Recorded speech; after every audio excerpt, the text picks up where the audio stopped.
Hi friends, welcome back to my YouTube channel. ಎಲ್ಲರೂ ಹೇಗಿದ್ದೀರಾ? ನಾನಿಲ್ಲಿ ಎರಡು ಈರುಳ್ಳಿನ ತೊಗೊಂಡಿದ್ದೀನಿ.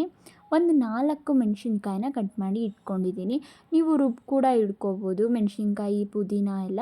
ಸೊ ಆಗ ಟೇಸ್ಟ್ ಕೂಡ ಚೆನ್ನಾಗಿರುತ್ತೆ. ಬಟ್ ನನ್ನ ಬಾಯಿಗೆ ಸಿಕ್ಕಿದ್ರೆ ಚೆನ್ನಾಗಿರುತ್ತೆ ಅಂತ ಹೇಳ್ಬಿಟ್ಟು ಎಲ್ಲ ಹಾಗೆ ಹಾಕ್ಕೊಂಡಿದ್ದೀನಿ. ಪುದೀನ, ಕೊತ್ತಂಬರಿ, ಜೀರಿಗೆ ಮತ್ತು ಕರಿಬೇವನ್ನ ಕಟ್ ಮಾಡಿ ಇಟ್ಕೊಂಡಿದ್ದೀನಿ. ಮತ್ತು ಈ ಕಡೆ ನಾನು ಕಡಲೆಬೇಳೆನ ರುಬ್ಕೊಂಡು ಇಟ್ಕೊಂಡಿದ್ದೀನಿ. ಸೊ ಅದನ್ನು ನೀವು ಒಂದು 3 to 4 ಅವರ್ಸ್ ನೆನೆಸಿದ್ರೆ ಸಾಕಾಗಿರುತ್ತೆ. ಸೊ ಅದನ್ನು ತರಿಯಾಗಿ ರುಬ್ಕೊಂಡು ಇಟ್ಕೊಂಡ್ರೆ ರೆಡಿ ಆಗುತ್ತೆ ಕಡಲೆಬೇಳೆ ಅನ್ನೋದು. ಮತ್ತು ಈ ಕಡೆ ನಾನು ಎಲ್ಲ ಏನೇನು ಕಟ್ ಮಾಡ್ಕೊಂಡಿದ್ದೆ ಎಲ್ಲ ಇಂಗ್ರೀಡಿಯೆಂಟ್ಸ್ನೂ ಹಾಕ್ಕೊಂಡು, ಮತ್ತು ಇದಕ್ಕೆ ಸ್ವಲ್ಪ ಸೋಡಾನ ಆ್ಯಡ್ ಮಾಡ್ಕೊಳ್ತಾ ಇದ್ದೀನಿ. ಸೊ ಸ್ವಲ್ಪ ಸಾಫ್ಟಾಗಿ ಬರಲಿ ಅಂತ ಹೇಳಿಬಿಟ್ಟು. ಮತ್ತು ಈ ಕಡೆ ಉಪ್ಪು ಕೂಡ ಆ್ಯಡ್ ಮಾಡ್ಕೊಳ್ತಾ ಇದ್ದೀನಿ. ಆ್ಯಡ್ ಮಾಡಿಕೊಂಡು ಎಲ್ಲ ಕಲಸಿಟ್ಕೊಂಡು, ನಾನು ಈ ಕಡೆ ಎಣ್ಣೆ ಕೂಡ ಕಾದಿದೆ. ಎಣ್ಣೆಗೆ ನಾನು ರೌಂಡ್ ಶೇಪ್ಗೆ ನಾನು ತಟ್ಕೊಂಡು ಹಾಕ್ಕೊಳ್ತಾ ಇದ್ದೀನಿ.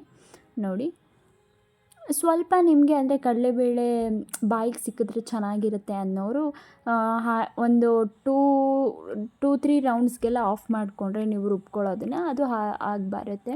ಸೊ ನುಣ್ಣಗೆ ರುಬ್ಕೊಳ್ಳೋ ಅವಶ್ಯಕತೆ ಇರೋದಿಲ್ಲ ಆಗ. ಸೊ ನನಗೆ ಅಂದರೆ ಮಗು ಇರೋ ಕಾರಣ ನಾನು ಸ್ವಲ್ಪ ನುಣ್ಣಗೆ ರುಬ್ಕೊಂಡ್ಬಿಟ್ಟಿದ್ದೀನಿ.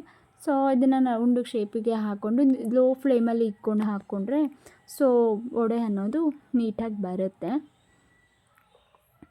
ಸೊ ಕಡಲೆಬೇಳೆ ವಡೆಗಿಂತ ಉದ್ದಿನಬೇಳೆ ವಡೆನೂ ಚೆನ್ನಾಗಿರುತ್ತೆ. ಸೊ ಅದನ್ನು ನನಗಂತೂ ಮಾಡೋದಕ್ಕೆ ಬರೋಲ್ಲ ರೌಂಡಾಗಿ. ನಾನು ಯಾವಾಗಲೂ ಏನೇ ಹಬ್ಬ, ಏನೇ ಫಂಕ್ಷನ್ಸ್ ಬಂದರೂ ನಾನು ಕಡಲೆಬೇಳೆ ವಡೆ ನಾನು ಬಜ್ಜಿ ಅಷ್ಟೇ ಮಾಡ್ಕೊಳ್ಳೋದು. ನೋಡಿ ಎಷ್ಟು ಚೆನ್ನಾಗಿ ಬಂದಿದೆ ಅಂತ.